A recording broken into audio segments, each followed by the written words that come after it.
Learning success में आप सभी का हार्दिक स्वागत है। और आज हम लोग प्रश्नावली 1.1 के कुछ प्रश्नों का हल करेंगे। और यहाँ पर पहला प्रश्न है, निम्नलिखित संख्याओं को अभाज्य गुणनखंडों के गुणनफल के रूप में व्यक्त कीजिए। और यहाँ पर संख्या दिया हुआ है 140। तो 140 को हम लोग अभाज्य गुणनखंड के रूप में व्यक्त करेंगे, है ना। तो इसको हम लोग इस प्रकार लिखेंगे, यहाँ लिखेंगे 140। अब इसको हम लोग डिवाइड करेंगे, क्योंकि सम संख्या है 2 से डिवाइड कर लेंगे तो हो जाएगा आपका 70। फिर 70 को हम लोग 2 से डिवाइड करेंगे, हो जाएगा 35। अब 35 को हम लोग 5 से डिवाइड करेंगे तो हो जाएगा 7। फिर 7 को हम लोग 7 से डिवाइड करेंगे तो हो जाएगा 1, है ना।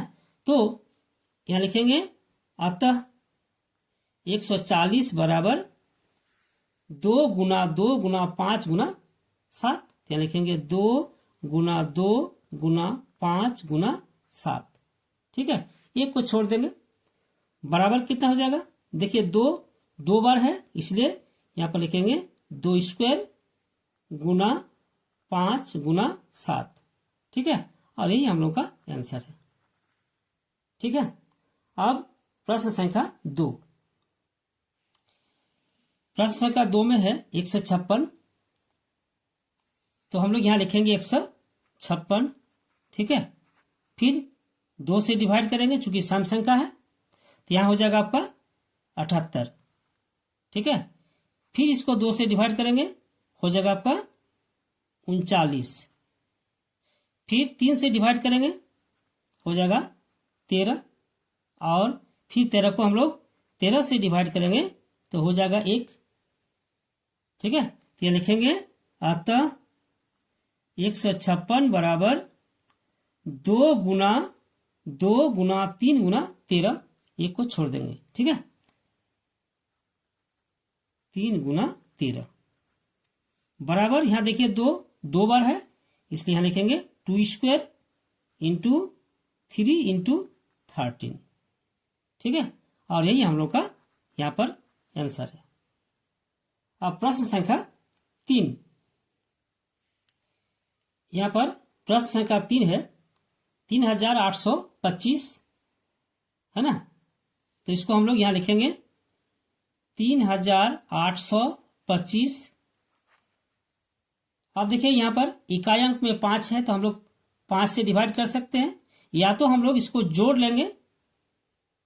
तो 3 और 8 11, 11 और 2 13, 13 और 5 18, 18 को 3 से डिवाइड होता है, अतः 3 से भी हम लोग भाग कर सकते हैं, है ना। तो यहाँ लिखेंगे 3, ठीक, और 3 एकम 3 हो गया, 3 दूनी 6, 2 बचा 22, 3 साते 21, 1 बचा, और यहां पर हो गया 1 और 5 15, यानी 3 5 15। फिर हम लोग एक बार जोड़ लीजिए, 5 और 7 12, 12 और 2 14, 1 15। फिर 3 से डिवाइड होगा, तो यहाँ लिखेंगे 3, यहाँ पर 3 चौके 12 और 3 दूनी 6, 1 बचा 15 हो गया, 3 5 15।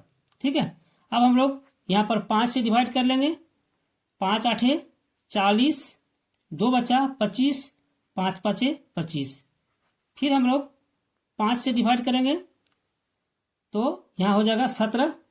ठीक है, फिर हम लोग 17 से डिवाइड कर देंगे तो यहाँ 1 हो जाएगा। तो यहाँ लिखेंगे अतः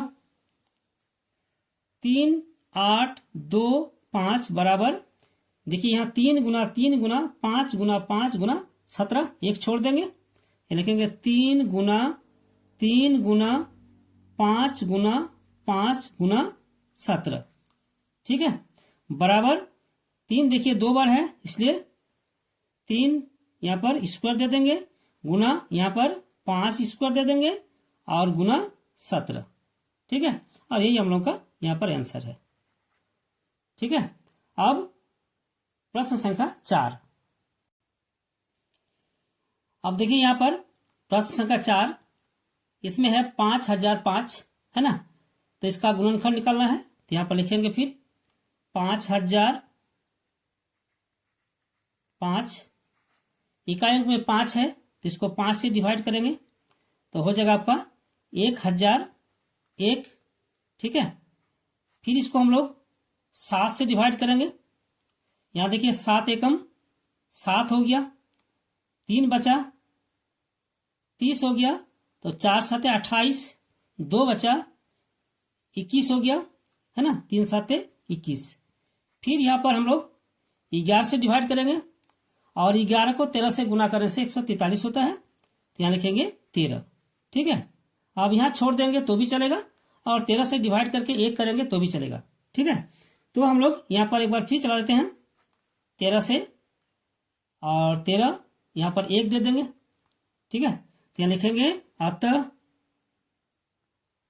5005 बराबर 5 गुना 7 गुना 11 गुना 13, 5 गुना 7 गुना 11 गुना 13। ठीक है, और यही हम लोग का आंसर है। ठीक है, अब प्रश्न संख्या 5। प्रश्न संख्या 5 देखिए यहां पर है 7429, है ना। तो यहां लिखेंगे 7429। ठीक है, तो इसको हम लोग 17 से डिवाइड करेंगे, ये थोड़ा सा टेढ़ा है। ठीक है, तो 17 से डिवाइड करेंगे तो यहाँ पर देखिए 17 को 4 से गुना करेंगे 68 हो जाएगा। ठीक है, ठीक, तो 68 यहाँ देखिए 74 है, 74 से 68 घटाएंगे तो 6 बचेगा, 6 और यहाँ पर 2 62 हो गया। ठीक है, 3 से गुना करेंगे 51 हो जाएगा, तो यहाँ 3 देंगे, यहाँ पर 11 बचा और यहाँ पर 9 यानी 119, और 17 को 7 से गुना करेंगे तो 119 हो जाएगा, यहाँ 7 देंगे। ठीक है, फिर यहाँ देंगे 19। ठीक है, अब 19 को 2 से गुना करेंगे 38 हो जाएगा, बचा कितना 5, और 5 और 7 57 हो गया, 19 को 3 से गुना करेंगे 57 हो जाएगा यानी 23 हो गया। ठीक है, अतः यहां पर एक बार फिर 23 से, है ना, 23 को 23 से डिवाइड करेंगे 1 हो जाएगा, लिखेंगे अतः 7 4 2 9 बराबर 17 गुना 19 गुना 23, और 1 को छोड़ देंगे। ठीक है, और यही हम लोगों का आंसर है। ठीक है, अब हम लोग प्रश्न संख्या 2 पर आएंगे। प्रश्न संख्या 2, पूर्णांकों के निम्नलिखित युग्मों के एचसीएफ और एलसीएम ज्ञात कीजिए तथा इसकी जांच कीजिए कि दो संख्याओं का गुणनफल बराबर एचसीएफ गुना एलसीएम है। और यहां पर पहला प्रश्न है 26 और 91।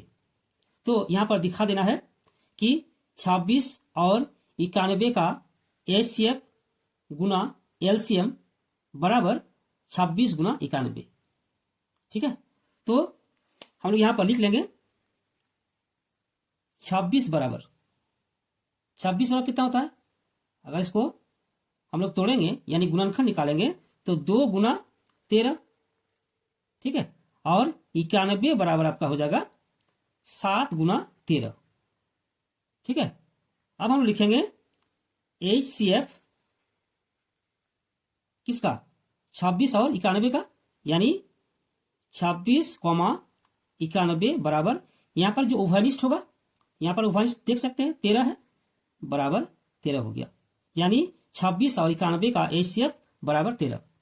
अब हम लोग एलसीएम ज्ञात कर लेंगे, तो लिखेंगे एलसीएम किसका 26 और 91 का, यानी 26, 91 बराबर आपका हो जाएगा, यहां पर देखिए 2 गुना 7, 2 गुना 7, और जो उभयनिष्ठ है यानी जो एचसीएफ है उसको लिख लेंगे गुना 13 बराबर आपका यहां पर गुना करने से हो जाएगा 182। ठीक है, तो एचसीएफ 13 हो गया, एलसीएम 182 हो गया। अब हम लोग यहां पर देखिए जांच करना है कि दो संख्याओं का गुणनफल बराबर एचसीएफ गुना एलसीएम। क्या लिखेंगे? दो संख्याओं का गुणनफल बराबर दो संख्याओं का गुणनफल बराबर कितना? 26 गुना 91। या लिखेंगे 26 गुना 91 बराबर यहां पर हो जाएगा आपका 2366। ठीक है। अब हम लोग एचसीएफ और एलसीएम को गुणा कर लेंगे। ठीक है। अब यहां लिखेंगे एचसीएफ गुना एलसीएम बराबर 13 गुना 182। 13 गुना 182 और इसको गुना करेंगे तो हमें प्राप्त होगा 2366। यानी दो संख्याओं का गुणनफल बराबर एचसीएफ गुना एलसीएम। ठीक है। तो यहां लिखेंगे अतः दो संख्याओं का गुणनफल बराबर यहां पर एचसीएफ गुना एलसीएम। ठीक है। और इसे ही हमें प्रमाणित करना था। ठीक है। अब हम लोग आएंगे दूसरे प्रश्न पर। अब प्रश्न संख्या 2, 510 और 92। अब देखिए 510 का हम लोग गुणनखंड कर लेंगे तो यहां पर हो जाएगा आपका, यहां लिखेंगे 510। ठीक है। और इसको 2 से डिवाइड करेंगे तो यहां हो जाएगा 255। ठीक है। फिर इसको 5 से डिवाइड करेंगे तो हो जाएगा आपका 51। और फिर इसको 3 से डिवाइड करेंगे तो हो जाएगा आपका 17। यानी यहां लिखेंगे अतः 510 बराबर 2 गुना 3 गुना 5 गुना 17। ठीक है। 2 गुना 3 गुना 5 गुना 17। फिर यहां लिखेंगे 92 बराबर, तो यहां इसको हम लोग 92 को ऊपर तोड़ लेंगे यानी इसका गुणनखंड निकालेंगे तो यहां लिखेंगे 92, इसको 2 से डिवाइड करेंगे तो हो जाएगा आपका यहां पर 46। और फिर 2 से डिवाइड करेंगे हो जाएगा आपका 23। यानी आपका 2 गुना 23 है ना। यहां लिखेंगे 2 गुना 23। अब हम लोग 510 और 92 का एचसीएफ ज्ञात कर लेंगे। यहां लिखेंगे अतः एचसीएफ 510 92 बराबर आपका यहां पर देखिए जो उभयनिष्ठ है तो यहां पर देखिए उभयनिष्ठ कौन सा है? यहां पर 2, यहां पर भी 2, यहां और कुछ नहीं है यानी इसका जो एचसीएफ है वो हो जाएगा आपका 2। ठीक है। अब हम लोग लिखेंगे एलसीएम। एलसीएम ब्रैकेट 510 92 बराबर, आप यहां पर देख सकते हैं ये जो उभयनिष्ठ है यानी एचसीएफ है वो 2 हो गया, गुना यहां पर 2 है ना, इसको 2 को लिखेंगे, गुना यहां पर 3 है और 5 है यानी 3 गुना 5 गुना यहां पर देखिए 23 और यहां पर 17 यानी 17 गुना 23। ठीक है। बराबर इसको हम लोग गुना कर लेंगे और इसको गुना करने से हमें प्राप्त होगा 23,460। ठीक है। यानी एलसीएम बराबर 23,460। अब हम लोग को दिखा देना है 510 गुना 92 बराबर एचसीएफ गुना एलसीएम। ठीक है। तो यहां पर लिखेंगे दो संख्याओं का गुणनफल, दो संख्याओं का गुणनफल बराबर यहां पर 510 गुना 92। ठीक है। बराबर आपका यहां पर हो जाएगा 46,920। ठीक है। अब हम लोग गुना करेंगे एचसीएफ गुना एलसीएम। क्या लिखेंगे? एचसीएफ गुना एलसीएम बराबर यहां पर एचसीएफ 2 है यानी कि 2 गुना एलसीएम 23,460 या लिखेंगे 23,460 60 बराबर इसको गुना करेंगे तो हमें प्राप्त होगा 46,920।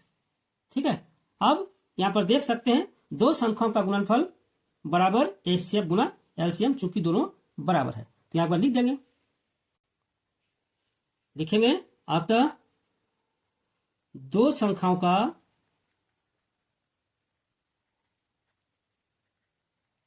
गुणनफल बराबर एचसीएफ गुना एलसीएम। ठीक है, और यही हम लोग का प्रमाण करना था। ठीक है, अब इसका प्रश्न संख्या 3,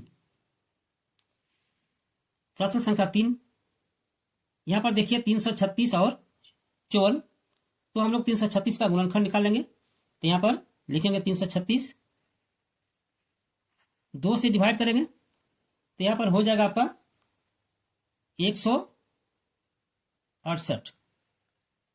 ठीक है, फिर 2 से डिवाइड करेंगे आपका हो जाएगा 84, फिर 2 से डिवाइड करेंगे 42, फिर 2 से डिवाइड करेंगे 21 और फिर 3 से डिवाइड करेंगे 7 और यहां पर फिर 7 से डिवाइड करेंगे तो 1 हो जाएगा, है ना। तो यहां लिखेंगे अतः 336 बराबर देखिए 2 गुना 2 गुना 2 गुना 2 गुना 3 गुना 7, 2 गुना 2 गुना 2 गुना 2 गुना 3 गुना 7, एक को छोड़ देंगे।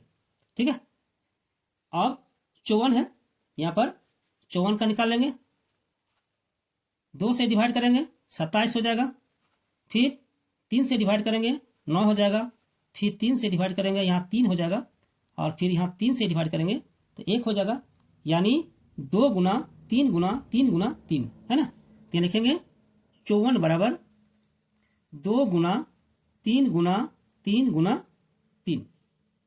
ठीक है, अब हम लोग यहाँ लिखेंगे अतः HCF 336 कोमा 54, यानी 336 और 54 का HCF बराबर यहां पर देख सकते हैं जो घनिष्ठ है, यहां पर देखिए 2, यहां पर भी 2 है और यहां पर 1 3 है और यहां पर 1 3, है ना। तो यहां पर 2 गुना 3, ठीक, तो हो जाएगा आपका 2 गुना 3 बराबर 6, यानी HCF 6 हो गया। ठीक है, अब लिखेंगे LCM 336 कोमा 54 बराबर, यहां पर देख सकते हैं जो अधिकतम है उसको ले लेंगे, यहां पर देखिए 2 1 है, यहां पर देखिए 4 है, तो यहां लिखेंगे 2 4 बार, यानी 2 गुना 2 गुना 2 गुना 2, है ना। यहां पर देखिए 3 एक बार है, यहां पर देखिए 3 बार है, तो इस 3 बार को लिखेंगे, यानी गुना 3 गुना 3 गुना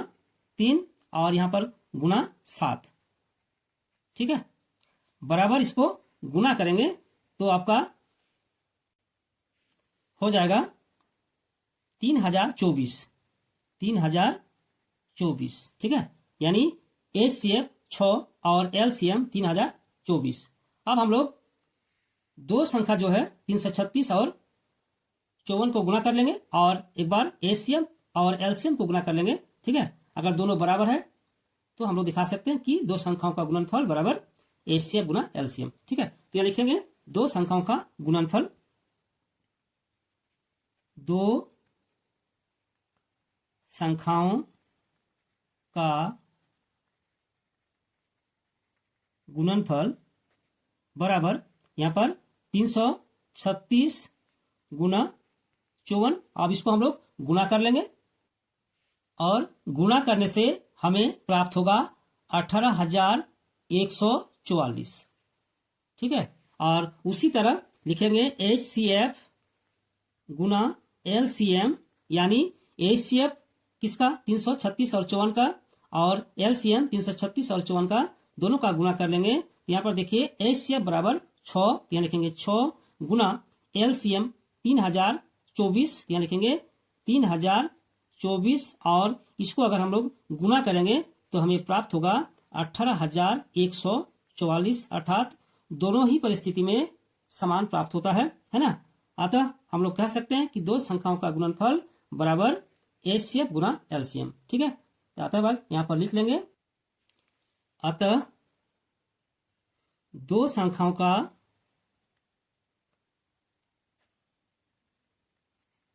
गुणनफल बराबर HCF गुना LCM। ठीक है, और इस तरह दोनों बराबर हुआ। और आज का वीडियो यही समाप्त करते हैं। अगले वीडियो में हम लोग फिर मिलेंगे। धन्यवाद।